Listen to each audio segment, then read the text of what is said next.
سر کچھ لوگوں کے پاس صرف ماضی ہوتا ہے سر، اور ماضی سر ایک ہینڈ بریک والا رول پلے کر رہا ہوتا ہے سر. وہ اتنا وزن ہوتا ہے سر اس کا.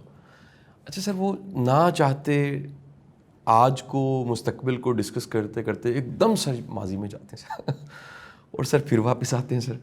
پھر سر تھوڑی دیر کے بعد سر وہ 2-3 واقعات ہی ہوتے ہیں سر. اور اچھا سر، وہ بعض اوقات کوئی ایک چند کے تو اچھے واقعات ہوتے ہیں، زیادہ تر کے برے واقعات ہوتے ہیں سر. اب سر ایسا بندہ، 2 چیزیں ہیں سر اگین اس سچویشن میں. اگر ہمارا واسطہ ایسے بندے کے ساتھ پڑ گیا کیا کریں؟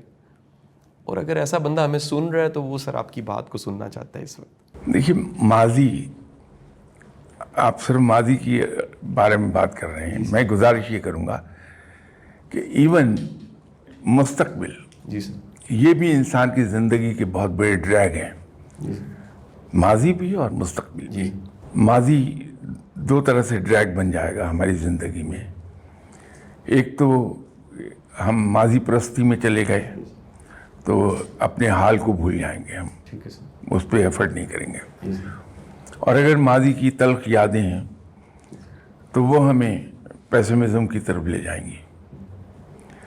ہم بڑے یاسیت پسند ہو جائیں گے، ٹھیک سر. تو وہ ہمیں کامیابی کے راستے میں بہت بڑی رکاوٹ آفر کر دیں گے. مستقبل کے سہانے خواب دیکھتا ہوا انسان پریکٹیکل ایفرٹ سے دور ہو جاتا ہے. اسی لیے جو فقیر لوگ ہیں، درویش لوگ ہیں، وہ صرف اور صرف آج میں زندہ رہتے ہیں. جو گزر رہا ہے وقت، اس میں زندہ ہیں. ٹھیک سر. وہ ماضی کو بھلا دیتے ہیں ٹھیک سر. کہ ماضی ایک گزری ہوئی داستان ہے جس کا کوئی فائدہ نہیں ماں سوائے ایک کہ اس سے سبق سیکھا جائے. جی سر. تو فقیر آدمی ماضی سے صرف سبق سیکھتا ہے. جی سر. فقیر کے نزدیک آنے والا کل ایک امید ہے جی سر. جو جانے پوری ہوتی ہے یا نہیں ہوتی. جی سر. تو اس لیے فقیر صرف آج میں زندہ رہتا ہے. سر. تو ماضی سے سبق سیکھے ہوئے ٹھیک سر. آج پہ وہ اپلائی کرتا ہے ان سب کہ میں دوبارہ نہ ڈسا جاؤں وہاں سے. انسان اگر کامیاب ہونا چاہتا ہے تو ماضی کو بھلا دے، صرف سبق یاد رکھے جو اس سے حاصل ہوں گے. بہت اعلیٰ سر. اس سے اس کا آج جو ہے وہ پالش ہو جائے گا.